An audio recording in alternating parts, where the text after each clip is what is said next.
Oke, baik, Tim. Baik, terima kasih Pak Bambang ya. Jadi kondisinya Pak, bahwa yang saya sampaikan ini adalah kita bukan menjadi penceramah, Pak. Ya, kita bukan menjadi seorang penceramah dengan audiens sampai ratusan, tapi kita menjadi seorang pelatih. Kalau seorang pelatih itu biasanya nggak pernah banyak, Pak. Paling banyak 20 sampai 30 orang. Jadi kita harus mengajak audiens peserta yang sekitar 20 sampai 30 orang ini untuk interaktif di kelas kita. Kalau kita menjadi penceramah, biasanya memang lebih ke arah satu arah. Ya, lebih ke arah satu arah, dan memang nggak layak juga kalau misalnya kita sebagai penceramah kita kasih mic atau kita minta masukan kepada dokter-dokter yang ada di situ, padahal dokter-dokter di situ mungkin lebih tahu ya kondisinya seperti itu Pak ya. Jadi mungkin kalau sebagai penceramah di mana kita memang harus menjawab semuanya ya, kondisinya mana jawaban yang kira-kira menurut Bapak itu adalah masuk akal ya, masuk akal. Ya, kalau memang nggak bisa ya rasanya masih ragu-ragu, nggak apa-apa kalau kita jadikan PR.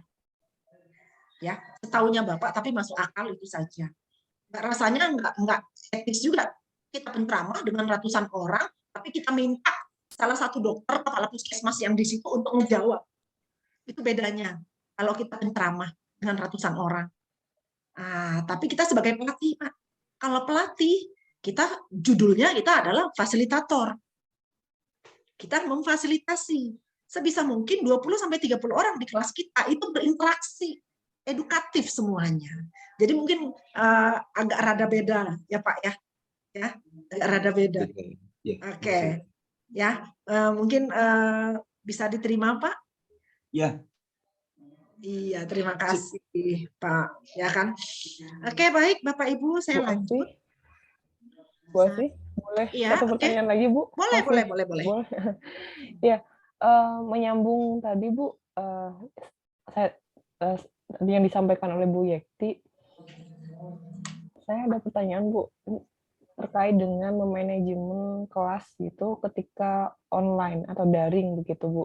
Nah, seringkali kan tadi hampir mirip dengan Bu Yekti, tapi di sini saya lebih menekankan kita melakukan pelatihan begitu secara daring. Ketika kita melemparkan atau kita meminta feedback dari peserta gitu, atau kita seperti misalnya ada pertanyaan, nah mereka diam semua begitu Bu. Nah tidak ada timbal balik begitu Bu.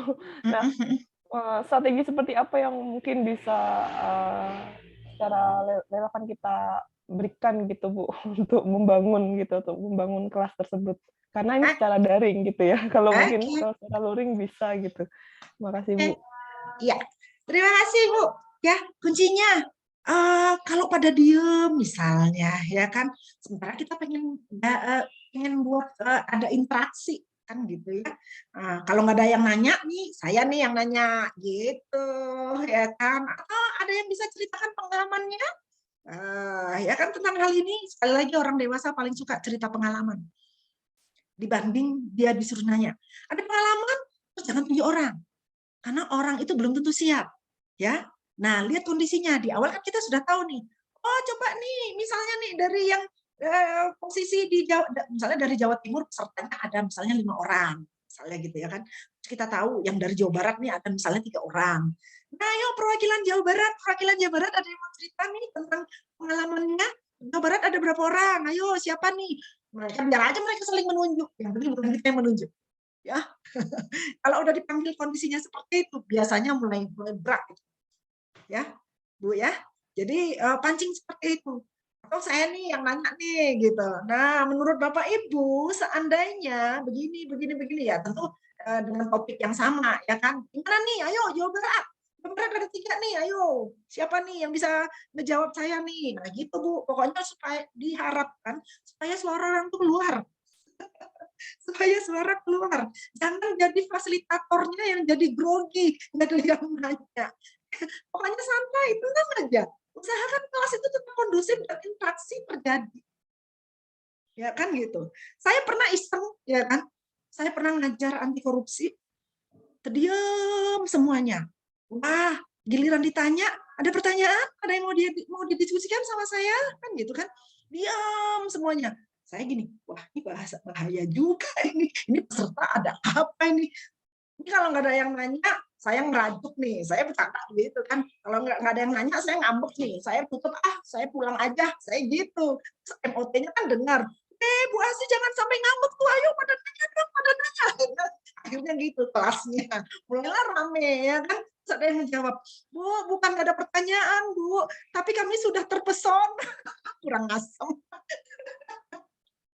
Pesertanya udah bilang, kami terpesona, lugas, tegas, kami udah yakin benar Bu ini gitu. Akhirnya kan sudah ada yang berani ngomong gitu kan. Terus kan tadinya aku nih nggak ada yang nanya, udah pada diem semuanya. Saya mulai bercanda lah. Kalau nggak ada yang nanya, saya pulang nih. Zoom saya tutup nih.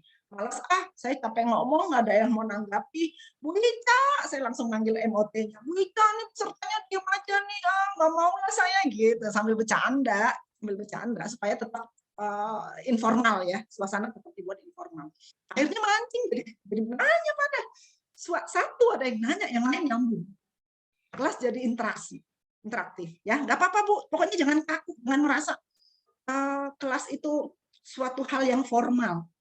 Orang dewasa tuh suka dibuat-buat gitu. Ini pada keluar Bu, Kak, ternyata kami ini lagi kepancing. Sekali ada yang ngomong, yang lain ngomong gitu ya. Ya Bu ya, Bu Arina ya. Jadi jangan kaku, santai aja ya. Oke, baik Bapak Ibu. Ini waktu saya udah habis nih sebenarnya. Tapi nggak apa-apa.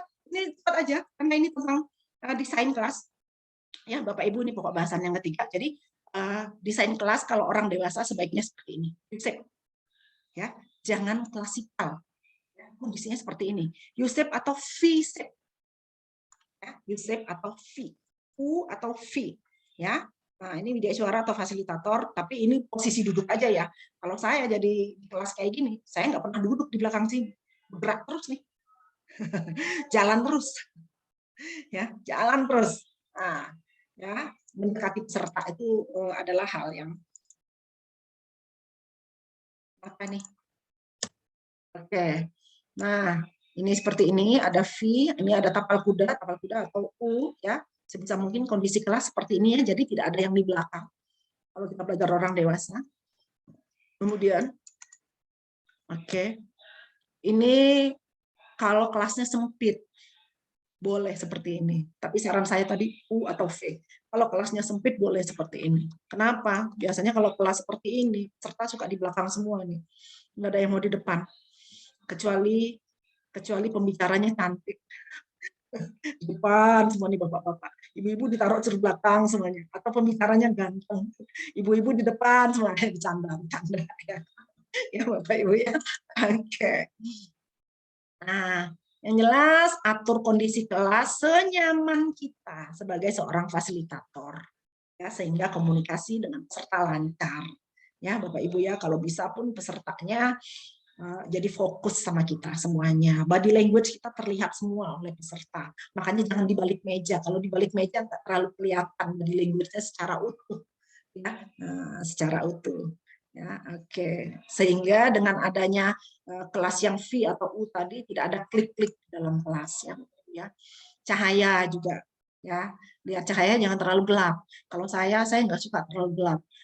Lihat ada peserta di dalam kelas, Bu, matikan aja Bu lampunya supaya fokus ke layar. Justru saya tidak suka karena layar tadi hanya sekian persen masuk ke peserta.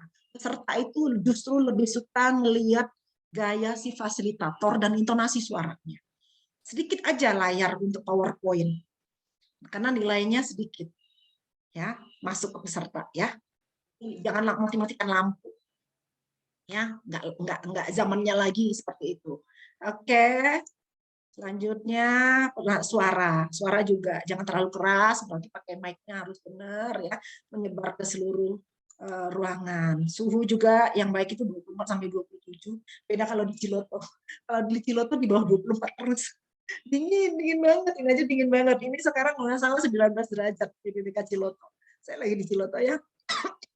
Batuk-batuk. Oke. Bapak Ibu, saya kira saya langsung saja yang jelas kembali lagi bahwa menjadi seorang fasilitator dalam hal kita memanage satu kelas, kita harus lihat serta itu adalah orang dewasa. peserta itu orang dewasa. Kepentingan, dukungan, sarana prasarana juga harus kita lihat. Kemudian lingkungan kelas, suaranya, cahayanya, posisi duduknya itu harus kita lihat dan kita pelajari. Ya, Bapak Ibu ya, supaya kelas itu nyaman, mendapatkan materi dan situasi pembelajaran itu tetap kondusif ya Bapak Ibu ya. Oke, nah, kita lanjut breakout. Ya. Ada pertanyaan sebelum saya masuk ke breakout? Ada pertanyaan? Kalau nggak ada, kita langsung breakout room. Kita bagi Bisa kelompok. tanya, Bu? Ya boleh Pak. Silakan satu pertanyaan boleh Pak. Yuk. Oke, silakan Pak. Ibu.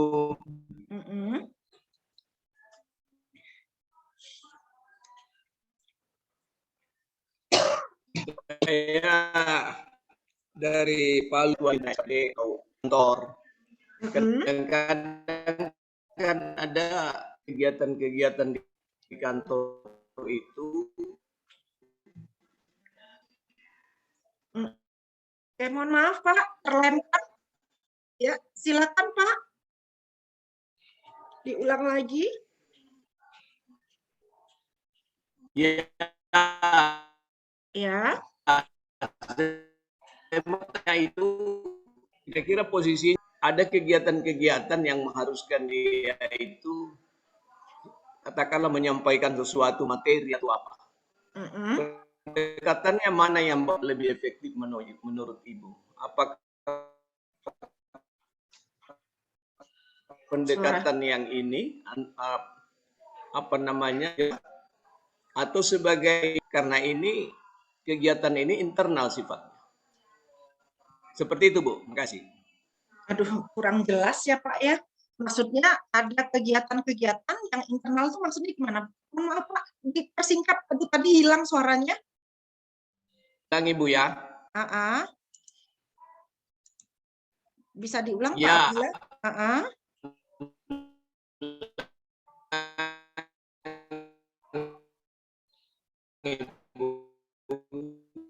Aduh, sinyalnya nggak jelas. Sebenarnya juga, tapi itu dewasa. Pendekatan apa yang kira-kira yang efektif?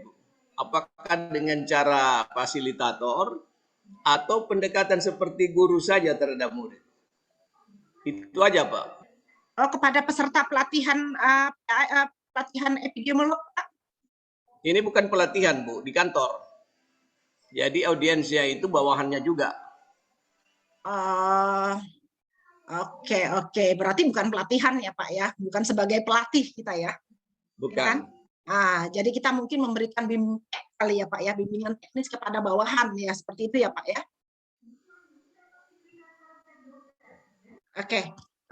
Baik, terima kasih Pak. Sekali lagi mungkin kita luruskan bahwa saya menyampaikan ini adalah dalam konteks kita sebagai seorang pelatih Pak. Kita sebagai orang, berarti yang audiens kita adalah orang-orang dewasa. Nah, pada saatnya kita sebagai bawahan, sekali lagi bahwa kita adalah orang yang menjadi atasannya mereka. Dan kadang-kadang apa yang kita sampaikan itu harus menjadi petunjuk bagi mereka dan mereka harus lakukan. Kan begitu ya, mereka harus lakukan. Tapi sekali lagi, kalau kita sebagai atasan dan kita harus memberikan bimbingan, misalnya ada materi baru dan kita harus sampaikan kepada mereka, tetap kondisikan mereka adalah orang dewasa, tetap hormati hak-haknya, ya Pak, tetap hormati hak-haknya, dan jangan sampai menyinggung, tapi bagaimana kita secara pendekatan kita secara edukatif, mereka merasa dihargai, mereka adalah orang-orang dewasa. Itu aja Pak. Tapi ada penekanan-penekanan tertentu bahwa mereka harus ikuti apa yang kita lakukan, ada apa yang harus kita instruksikan. Karena apa? Karena kita adalah atasan mereka. Jangan dibuat pula mereka seperti anak-anak Pak. Ya, kamu harus lakukan ini, kamu harus lakukan ini. Enggak. Saya sendiri pernah jadi pejabat Pak, ya kan? Saya pernah pejabat eselon 2, wakil direktur medik, dan di rumah sakit jiwa. Pada saatnya saya harus memberikan instruksi, ya, mereka harus lakukan ini, saya tetap pendekatannya ke kekeluargaan. Dan mereka mereka menyadari, oh saya atasannya, dan mereka harus lakukan ini. Jadi lakukan mereka seperti orang dewasa, Pak, tetap dihargai, tapi ada penekanan-penekanan tertentu yang mereka harus lakukan apa yang kita instruksikan, karena kita atasan. Ya, mungkin seperti itu ya Pak, masukan saya ya Pak ya. Tapi secara Ya, kasih Bu. baik-baik, bicaranya baik. Dan mereka bisa menerima. Ya Pak ya. Oke. Baik, terima kasih Pak. Izin saya kita langsung masuk breakout ya. Kita breakout Bapak Ibu ya. Diskusinya ini ya, kelompok 1 apabila situasi peserta kurang fokus, acuh, apatis dan pasif, apa yang mau kita lakukan? Ini kelompok 1. Silakan screenshot ya Bapak Ibu ya. Kelompok 2, apabila situasi peserta sulit dikendalikan karena ada peserta yang nggak puas, apa yang mau kita lakukan? Kelompok 3, apabila situasi peserta nggak semangat, ngantuk, level energinya menurun karena kondisi kelas yang nggak nyaman, apa yang mau kita lakukan? Silakan diskusikan, tulis di PPT, di PowerPoint, kita masuk ke breakout room sekitar 10 atau 15 menit, paling lama kita balik lagi ke kelas besar. Ya, Bapak Ibu ya. Oke, sudah di screenshot? Ya, bagaimana strategi memotivasi peserta yang kondisinya seperti ini. Kelompok 1 kelas 1, kelompok 2 kelas 2, kelompok 3 kelas 3. Oke, silakan Bapak Ibu. Ya. Cukup ya? Oke. Ya. Siapa panitia di sini? Kang Asep? Ada Kang Asep, kita masuk breakout room ya. Langsung masuk breakout room ya, Bu? Ya, langsung Kang Asep. Ya, 1, 2, 3 ya. Oke.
Recording in progress.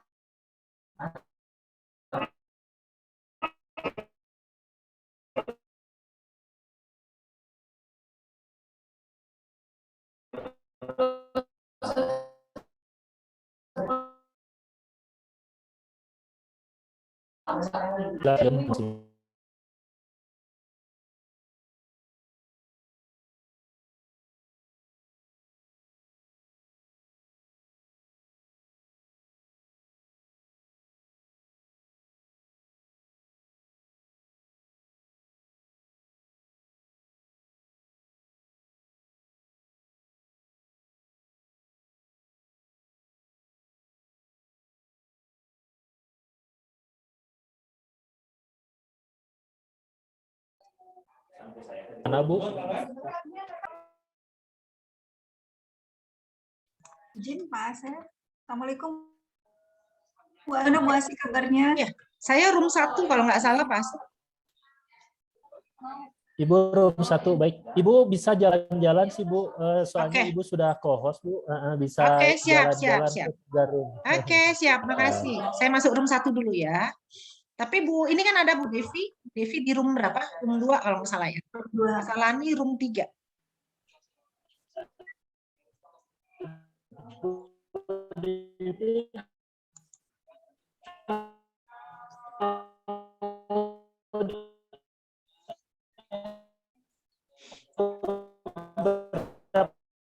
Bu. Ya, Kang Asep. Izin Pak Asep, suaranya putus-putus. Ibu room 2.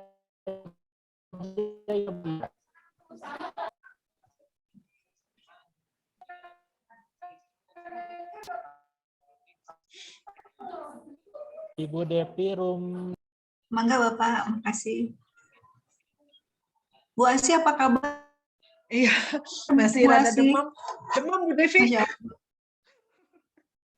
Bu. Ya. Kenapa Bu? Sakit, pusing kepala? Batuk-batuk dari kemarin ya, batuk-batuk terus flu ya. Kayaknya Oh capean iya, kali, tapi saya mau PCR nih hari ini rencananya. Ya, semoga sehat selalu ya Bu ya. Ya, amin, amin, amin. Matanya udah panas. Karena agak rada demam nih. Bismillah, mudah-mudahan kuat sampai siang. Iya. Amin. Sampai selesai ya Bu, dan seterusnya. Iya, ya. Lagi meningkat juga.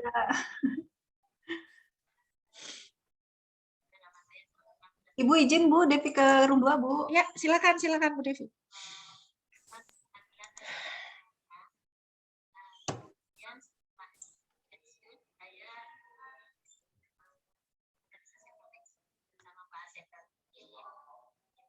Alhamdulillah,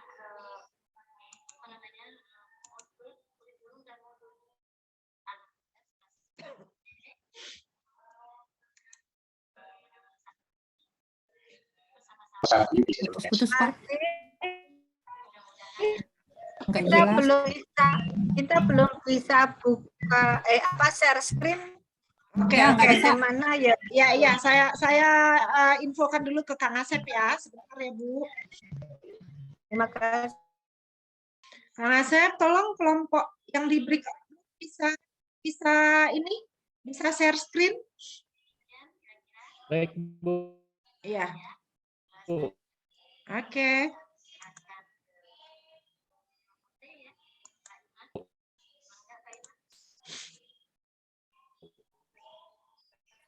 Kelompok berapa Bu? Tadi kelompok 1 nggak bisa share screen.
Bapak Ibu, strategi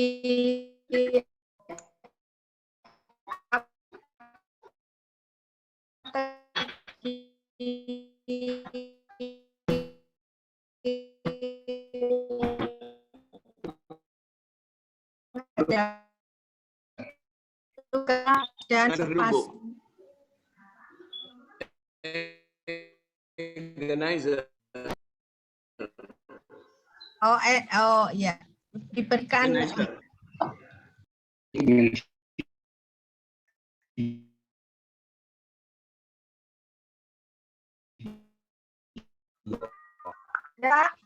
kurang ini dengan video. Suaranya putih ya. Curah pendapat dulu Bu, gimana Bu? Curah pendapat. Silakan. Curah pendapat tentang. Oh ya. Curah pendapat ya Pak. Semangat.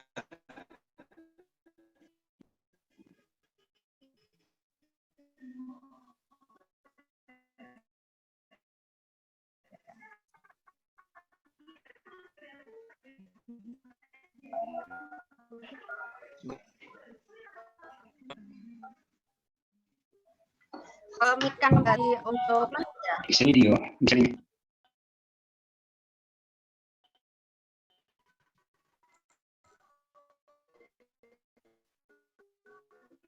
Aduh, Pak.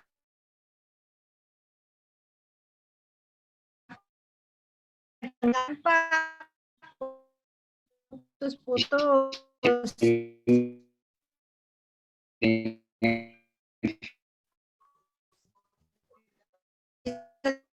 Kenapa? Paparan buat lebih menarik gambar yang kontras atau lebih menarik, Pak? Tidak yang antagonis, maksudnya kayak iklan begitu. Jadi muncul rokok tapi tampilannya bukan rokok gitu, jadi kayak iklan sehingga orang peduli. Ternyata pesannya rokok, ternyata gambarnya bukan rokok gitu. Menarik toh, Pak?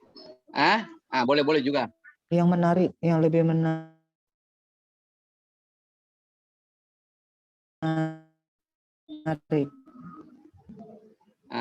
Kalau saya boleh juga dirinya biasa, tapi kalau dibuat yang kontras tentu ada keperluan.